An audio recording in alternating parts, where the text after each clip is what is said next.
gearing up for his first high-stakes meeting with Russian President Vladimir Putin, President Trump publicly called out Russia in his harshest terms to date. We urge Russia to cease its destabilizing activities in Ukraine and elsewhere, and its support for hostile regimes, including Syria and Iran. But he cast doubt on U.S. intelligence assessments Putin was behind the meddling in the 2016 election, something White House officials say Trump is not expected to raise during the meeting. I think it was Russia, but I think it was probably other people and/or countries, and I see nothing wrong with that statement.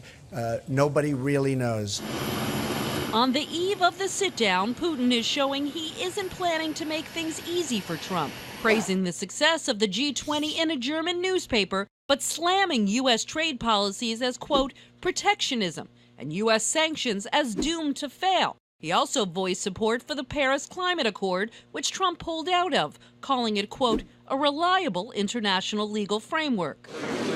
While Trump is publicly meeting with other world leaders, behind the scenes, his top aides, Secretary of State Rex Tillerson, Defense Secretary Jim Mattis, and Fiona Hill, a Putin critic now on the National Security Council, are all prepping him for tomorrow's sit-down with Putin.